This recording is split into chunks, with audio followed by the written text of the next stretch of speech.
لله رب العالمين اللهم إياك نعبد وإياك نستعين سبحان اللہ. الصلاة والسلام بالتحية والإكرام على سيد أسلم في الوجود صاحب دائرة الوجود وصاحب المقام المحمود صاحب الوقار والسكينة المدفون بالأرض مدينة صاحب كوكب الدر وصاحب اللواء الحمد ثم الصلاة والسلام على سيدنا وسندنا حبيبنا وشفيع ذنوبنا وطبيب قلوبنا أبي القاسم محمد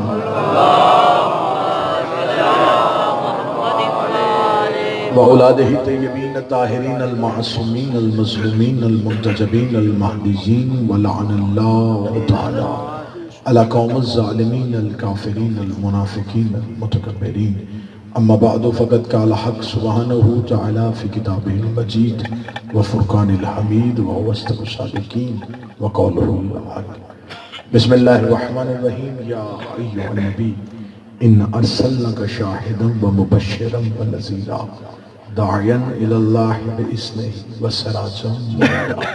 عبادت میں شمولیت فرمائیں. درود سارے صاحبان مل کے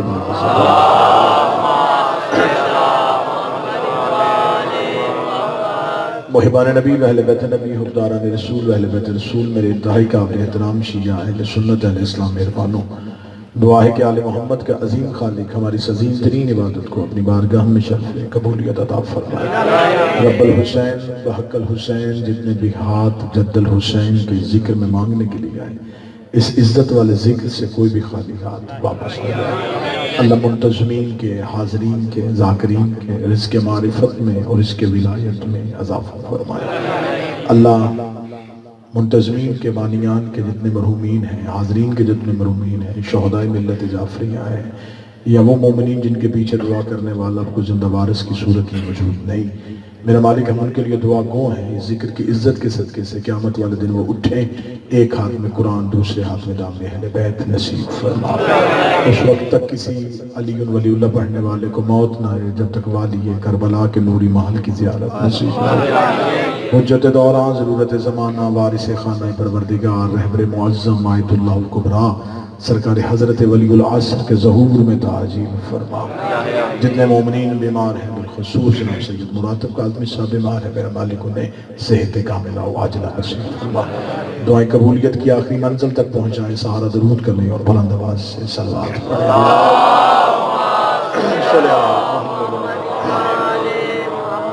اجازت ہے؟ سب سے پہلے لاکھ شکر اس رب العزت کا کہ جس نے مجھے یہ سعادت بخشی کہ ایک بار پھر آپ کے چہروں کی زیارت نصیب ہوئی. آج کے اس جشن کی پہلی مبارکباد اس بادشاہ کے نام جس کی گود میں یہ قرآن اترا تھا، اور دوسری مبارکباد اس شہزادی کے نام جس کا وجود آج بھی اس کی نسل کی بقا کا سبب ہے. تیسری مبارکباد اس شہنشاہ معظم کے نام جو آج بھی اس کا بیٹا ہو کے زمانے میں راج کر رہا ہے. ان تینوں بارگاہوں سے جو اجر ملے میرا مالک اس اجر کو ان حاضرین میں برابر تقسیم فرمائے، نیت کے مطابق اجر عطا فرمائے. یہ جشن ہے ان بادشاہوں کا جو اس نے بنائے اپنے لیے تھے، دے ہمیں دیے. ربیع الاول لفظ ہی اللہ کی خوشی کا مظہر ہے. ربی کہتے ہیں بہار کو، اول کہتے ہیں پہلی کو. یہیں سے اللہ کی محبت کا اندازہ ہو جاتا ہے. نبی آخری ہے، بہار پہلی ہے.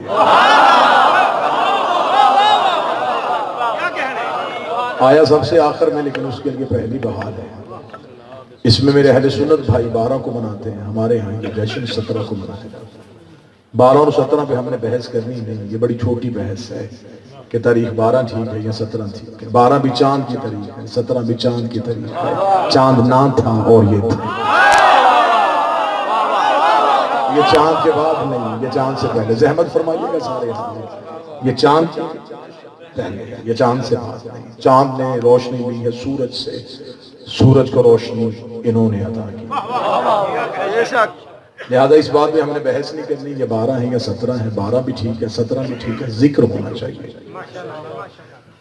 اور پھر جس نے بھی میلاد منایا اس نے اس میلاد کا ٹائٹل جو ہے وہ بڑا اچھا رکھا، جشن عید میلاد النبی۔ مسجد کے باہر بھی یہی لکھا تھا، امام بارگاہ کے باہر بھی یہی لکھا ہے، بنتا بھی یہی ہے، لفظ بھی یہی ہونا چاہیے، عید میلاد النبی۔ میلاد فارسی زبان کا لفظ ہے، میلاد کا اردو میں ترجمہ ہے سالگرہ، نبی کی سالگرہ۔ یہ منا ہی ہو سکتا ہے جو نبی کو پہلے دن سے نبی مانتا ہے۔ یہ میلاد محمد نہیں، یہ میلاد نبی ہے، یہ نبی کا میلاد ہے۔ اس میں 12 کی بحث 17 کی بحث ہے ہی نہیں، ہم نے 12 بھی پوچھنی ہے تو پھر بھی تاریخ سے پوچھنی ہے، ہم تو اس دور میں تھے ہی نہیں، ہم نے ہسٹری سے پوچھنی ہے کہ نبی کب آئے تھے۔ مورخ ابھی پیدا ہی نہیں ہوئے، راوی سے پوچھیں کہ راوی صحیح بتا ہی نہیں سکتا، راوی ابھی مسلمان ہی نہیں۔ تو آپ ہم سے پوچھیں کہ ہم نے 17 کیوں منائی ہے؟ ہمیں جس نے منائی ہے اس کے گھر میں آیا ہے۔ ہم کم از کم اتنے مطمئن ہیں کہ جس نے ہمیں بتایا ہے وہ خود انہی کے گھر میں آیا ہے۔ تو جن کے گھر میں آئے ہیں وہ بتا سکتے ہیں دن میں آئے ہیں یا رات میں آئے ہیں، 17 کو آئے ہیں یا 18 کو آئے ہیں، خبر حضرت عمران دے سکتے ہیں۔ تو میلاد النبی منائی ہو سکتا ہے جس کے حضرت ابو طالب سے تعلقات اچھے ہیں۔ نبی کے آنے کا پہلا راوی رسول کے چچا حضرت ابو طالب، لہذا 12 17 میں بحث نہیں، چلیں اس سے بھی آگے نکلیں۔ اب تو جیسے جیسے زمانہ علم پہ آ رہا ہے، شعور بلند ہو رہا ہے، ویسے ویسے انسان کے عقیدے میں بھی ترقی ہو رہی ہے۔ پہلے یہ بحثیں ہوتی تھیں کہ یہ ذکر کرنا چاہیے یہ نہیں کرنا چاہیے، اب سوشل میڈیا کا دور ہے، اب بچے ہتھیلی پہ کائنات اٹھا کے پھر رہے ہیں، وہ ساری چیزوں سے باخبر ہے، اور یہ اسی سوشل میڈیا کی وجہ سے، اسی علم کی ترقی کی وجہ سے، اسی شعور کی پرواز کی وجہ سے ہے کہ اس سال بڑے اچھے اچھے اقدامات دیکھنے کو آئے۔ میرے اہل سنت بھائیوں نے نبی کے گھوڑے کی شبیہ نکالی۔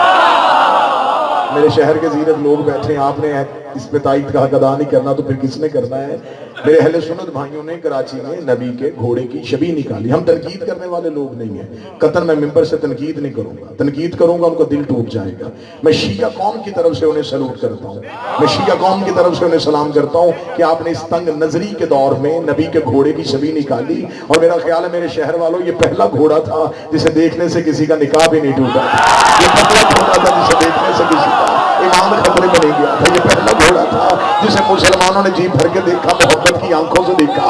تو پھر علماء کرام نے اپنے بیانات بھی جاری کر دی، انہوں نے کہا یہ شیعہ جو ہے یہ جذباتی ہو گئے، یہ شیعوں والا گھوڑا نہیں تھا، یہ ماتم والا گھوڑا نہیں تھا، یہاں زنجیر زنی نہیں ہو رہی تھی، یہاں درود پڑھا جا رہا تھا، یا چہرے میں مسکراہٹ تھی۔ میں نے کہا ہم پھر بھی آپ کو خوش آمدید کہتے ہیں، دیر سے آئے لیکن درست آئے ہیں۔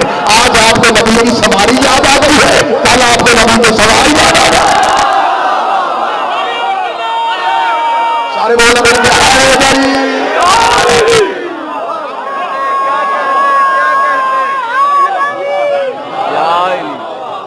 دیر سے آئے بہتر ہے، اچھا ہے، ٹھیک ہے۔ اگر آج آپ کو یہ خبر ہو گئی کہ جس پہ نبی بیٹھا کرتے تھے اس کی عزت کی جا سکتی ہے، تو جو نبی پہ بیٹھا کرتے تھے ان کی عزت بھی کی جا سکتی ہے۔ بس فرق تھوڑا رہ گیا ہے، آپ کے پاس کے ہیں، ہمارے پاس سے ہے۔ سر نہ ہلانا، زبان سے بات کرنا، بولنے سے بھی سردی دور ہو جاتی ہے۔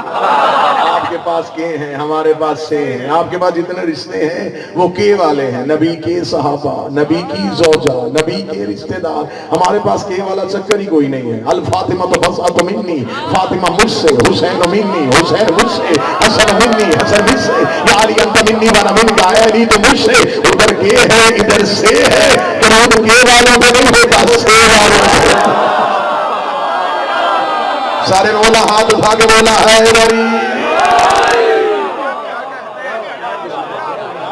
ہم مطمئن ہیں کہ ہمارا عقیدہ رسالت، ہم بڑے مطمئن ہیں، ہمارا عقیدہ رسالت بڑا ٹھیک، ہمارا عقیدہ توحید بڑا بہتر۔ ہم اللہ کو وحدہ لا شریک سمجھتے ہیں، بے مثل و بے مثال سمجھتے ہیں، خالق کون و مکان سمجھتے ہیں، 14 کا بھی اللہ سمجھتے ہیں۔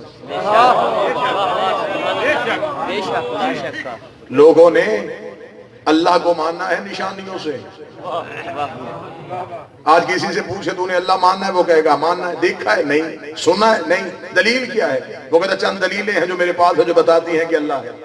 ہم پوچھیں وہ دلیلیں کیا؟ وہ دلیلیں وہی ہیں جو بار بار ریپیٹ کی جا رہی ہیں. وہ کہتے سورج نکل کے بتاتا ہے اللہ ہے, چاند غروب ہو کے بتاتا ہے اللہ ہے, ہوائیں چل کے بتاتی ہیں اللہ ہے, بارش برس کے بتاتی ہے کہ اللہ ہے, انسان پیدا ہو کے بتاتا ہے خلق کر رہا ہے, انسان مر کے بتاتا ہے کوئی مار رہا ہے. اس کا مطلب آپ نے اللہ دیکھا نہیں, آپ نے اللہ کو نشانیوں سے ڈھونڈا ہے, آپ نے اللہ کو دلیلوں سے ڈھونڈا ہے. میں اپنے شہر کے اس مجمع میں ممبر پہ بلندی پہ باوضو ہو کے مولا کی عزت کی قسم کھا کے کہتا ہوں آپ نے اللہ نشانیوں سے ڈھونڈا. میں انتہائی معذرت سے کہوں گا جن نشانیوں سے آپ نے اللہ کو ڈھونڈا ہے یہ کام اللہ خود نہیں کرتا. اللہ نے کاموں کے لیے فرشتے رکھے ہوئے ہیں, ہمارے فرشتے چلاتے ہیں, بارش فرشتہ برساتا ہے, میکائیل رزق تقسیم کرتا ہے, اسرائیل روح قبض کرنے کے لیے آتا ہے. اور جو فرشتے یہ کام کرتے ہیں وہ علی کے دروازے پہ کبھی کرسی کر کے, کبھی بھکاری کر کے, کبھی یتیم بن کے. اب ہم سے پوچھو کہ ہم نے اللہ کو کیسے مانا ہے؟ جب علی سر سجدے میں رکھتا ہے تب پتہ چلتا ہے یہ علی اور ہے, یہ علی اور.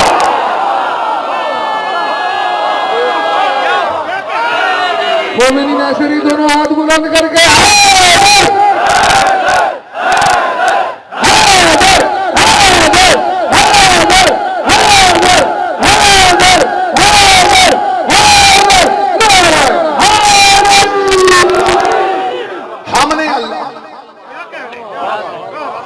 ہم نے اللہ نشانیوں سے نہیں, امیر المومنین نے بتایا, آل محمد کا جھکتا ہوا سر بتا رہا ہے.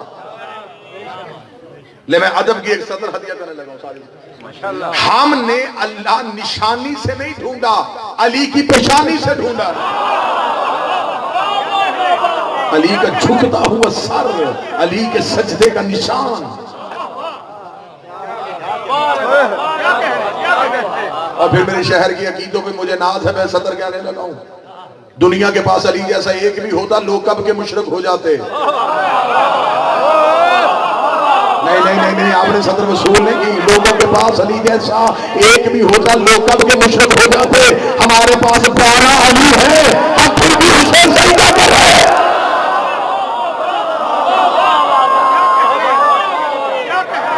قطعاً کوئی ہمارے عقیدہ توحید پہ شک نہ کرے. ہمیں علی نے بتایا ہے کہ اللہ, اور ہمیں اللہ نے بتایا ہے کہ علی کیا ہے. ہم علی کی زبان سے نکلا ہوا اللہ مانتے ہیں اور اللہ کے لہجے سے نکلا ہوا علی مانتے ہیں. ہمارا عقیدہ لا الہ الا اللہ سے شروع ہوتا ہے, علی ولی اللہ پہ آتا ہے. ہم علی اللہ کے قائل نہیں, درمیان میں لفظ ولی ہے. اسی ولایت کو تو ہم کہہ رہے ہیں, اس ولایت اس اختیار کو ہم مانتے ہیں. کسی نے نہیں دیکھا اللہ, انہوں نے کہا ہے, ہم نے کہا ہے. اور اب سطر وصول کرنا جو عقیدہ سنتے ہو, ہم نے انہوں سے سنا ہے کہ اللہ ہے, انہوں نے کسی سے سنا نہیں.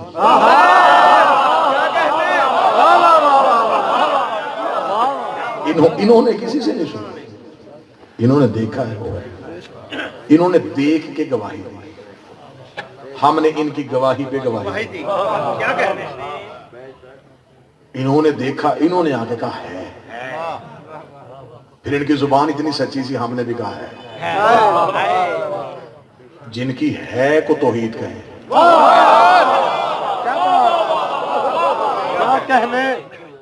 ہمیں فخر ہے, ہم نے توحید بت پرستوں سے نہیں سیکھی, کعبے کے مالک سے سیکھی. ایک شخص آ گیا تھا نا حاکم کے دربار میں, دہریہ تھا. دہریہ کا مذہب کوئی نہیں ہوتا, وہ لا مذہب ہوتا ہے. دہریہ اس کا عقیدہ یہ ہوتا ہے کہ یہ کائنات خود ہی وجود میں آئی اور خود ہی فنا ہو جائے گی, کوئی طاقت نہیں ہے, کوئی اللہ نہیں ہے. وہ دہریہ آ گیا حاکم کے دربار میں, اسے آگے سوال کیا, اسے کہا جی میں مسلمان ہونا چاہتا ہوں. حاکم بڑے خوش ہوئے کہ چلے گئے, کوئی مسلمان تو ہم بھی کریں گے.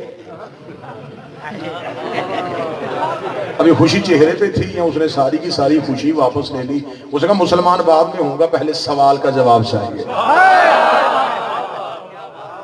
انہوں نے کہا دہریہ ہے, مشکل بات تو پوچھے گا نہیں. انہوں نے کہا ہاں سوال کر, کیا سوال ہے؟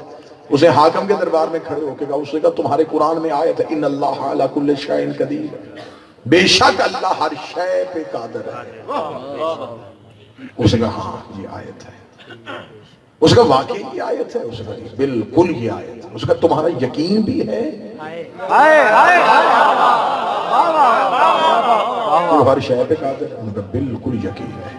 اس کا میں سوال کروں، آزم ان کا سوال کر، اس کا میرا سوال یہ ہے کہ کیا تمہارا اللہ کوئی اور اللہ بھی بنا سکتا ہے؟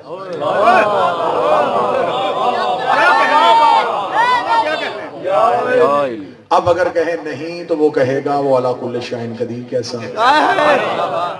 اگر کہیں ہاں تو وہ کہے گا وحدہ لا شریک کیسا۔ حاکم پریشان ہو گیا، واللہ با خدا کتاب ممبر پہ دکھانے کے لیے تیار ہوں۔ حاکم نے درباری علماء کو بلایا، انہوں نے کہا اس کا سوال کا جواب دو۔ درباری علماء نے سوال سنا، سوال سننے کے بعد انہوں نے کہا حاکم سے کہ کیا جواب دے، اس کا جواب دو، تنخواہ نہیں لیتے، خدا نے خالی کروا دیے، مراد ساری لے رہے ہو، مشکل پڑی۔ انہوں نے کہا حاکم سوال کا جواب تو فوراً مل جاتا لیکن مجبوری تیرا حکم ہے۔ اس نے کہا وہ کون سا؟ اس نے کہا تو نے کہا ہے اسلام چاہیے علی کے بغیر، اب یہ تو نے حکم دے دیا کہ اسلام مجھے علی کے بغیر چاہیے، اگر تیرا حکم نہ ہوتا تو ابھی جواب مل جاتا۔ ابھی ہم کسی بندے کو بھیج کے وہ علی سے گھر سے جا کے پوچھ کے آتا، ہم جواب دے دیتے۔ انہوں نے کہا نہیں، علی کو نہیں بلانا، جتنی محنت کر سکتے ہو کرو، جواب تیار کرو۔ انہوں نے کہا 3 دن کی مہلت مانگو۔ دہریہ سے کہا 3 دن کی مہلت دے بھائی، جواب مل جائے گا۔ اس کا 3 دن کی مہلت دیتا ہوں۔ 30 دن دہریہ سب سے پہلے دربار میں آ کے کھڑا ہو، اس کا جواب دے۔ حاکم نے علماء کرام کو بلایا، انہوں نے کہا ہاں بھائی 3 دن کی مہلت مانگی تھی، وقت تمام ہو گیا، جواب تیار ہو گیا؟ انہوں نے کہا بالکل تیار ہے۔ اس کا جواب دو اسے۔ اس کا اس کا جواب یہ ہے کہ اس کا سر تن سے جدا کیا جائے گا۔ کتنا اچھا جواب ہے، اسے قتل کیا جائے۔ اس کا کس جرم میں قتل کرے؟ اس کا توہین مذہب کے جرم۔ اس سے بڑا جرم کون سا ہو سکتا ہے؟ مسلمانوں کے دربار میں کھڑا ہو کے ہم سے پوچھ رہا ہے کہ اللہ کوئی اور اللہ بنا سکتا ہے؟ ہمارے اللہ کی توہین ہے، سر تن سے جدا ہوگا۔ حاکم نے کہا دیکھ لو یہ سزا اسلامی ہے؟ انہوں نے کہا بالکل اسلامی ہے۔ حاکم نے جلاد سے کہا تلوار ننگی کرو، سر تن سے جدا کرو۔ جلاد کی ننگی تلوار دہریہ کی گردن پہ اسے اونچا کہہ چل گیا۔ حاکم نے کہا موت سر پہ ہے تو مسکرا رہا ہے۔ اس کا مسکرا تیری بے بسی میں رہا ہوں، میں جا رہا ہوں، سوال زندہ ہے۔ شہر کا نام میں جا رہا ہوں، سوال زندہ ہے، میں مر جاؤں گا، میری لاش تو دربار سے باہر پھینکے گا، لوگ پوچھیں گے کیوں مارا، تو وجہ بتائے گا۔ وہ وجہ ایک سے دوسرے کام میں، دوسرے سے تیسرے کام میں۔ ایک وقت آئے گا میرا سوال مذہب بن جائے گا، میں اس مذہب کا بانی ہو جاؤں گا، ہمیشہ کے لیے زندہ رہوں گا۔ حاکم نے جلال سے کہا تلوار واپس، تلوار واپس۔ واللہ با خدا ممبر کے تقدس کو بھی سمجھتا ہوں، منصبی ذمہ داری کو بھی سمجھتا ہوں، موجودہ حالات کو بھی سمجھتا ہوں۔ حاکم نے علماء کرام سے مشاورت کے بعد یہ فیصلہ کیا کہ ہم یہ آیت قرآن سے واپس لے لیتے ہیں، یہ آیت قرآن سے نکال لیتے ہیں۔ آیت کی حرمت پہ چھری چلنے لگی۔ دربار کے کونے سے ایک بڑھا اٹھ کے کھڑا ہوا۔ آپ شاید نہیں سمجھے، جب وہ اٹھا تو اس کے سینے میں منا اہل بیت کا تمغہ لگا ہوا، اس کی سفید ریش نور سے بھری ہوئی۔ جا کے دہریہ کی کلائی میں ہاتھ رکھا، ان سے کیوں پوچھ رہا ہے؟ آؤ اس کے پاس لے کے نامدار سے قرآن ہے۔ آگے آگے سلمان، پیچھے پیچھے دہریہ، اپنی جھکی ہوئی نگاہوں سے صراط مستقیم کا تعین کرتا ہوا کیا بات دہلیز امیر المومنین کی طرف دہریہ ہے۔ جناب سلمان کا دہلیز پہ جانا تھا، دہلیز پہ جا کر رکا، دہلیز پہ رکے نہیں، صرف رکا ہی نہیں، پھر جھکا۔ جھکنے کے بعد اپنی داڑھی کو مس کیا، مس کرنے کے بعد ابھی سلمان کی جبین پہ اس دہلیز کی خوشبو تھی۔ یہ اندر سے علی کی آواز ہے، سلمان دہریہ آ گیا ہے۔ دہریہ واپس پلٹنے لگا۔ سلمان نے کہا کہاں جا رہا ہے؟ اسے کہا جو ملنے سے پہلے مجھے جانتا ہے وہ یقیناً جواب بھی جانتا ہوگا۔ علی دروازے سے باہر آئے، علی کا آواز ہے تیرا سوال ہے کہ اللہ ہر شے پہ قادر ہے، بے شک اللہ ہر شے پہ قادر ہے، اب تیرا سوال یہ تھا کیا وہ اللہ کوئی اور اللہ بھی بنا سکتا ہے؟ علی نے فرمایا وہ ایک نہیں 1000 اللہ بنا سکتا ہے، لیکن اتنا یاد رکھنا وہ جتنے بھی اللہ بنائے گا وہ مخلوق ہوں گے، خالق نہیں رہے گا، وہ مخلوق ہوں گے،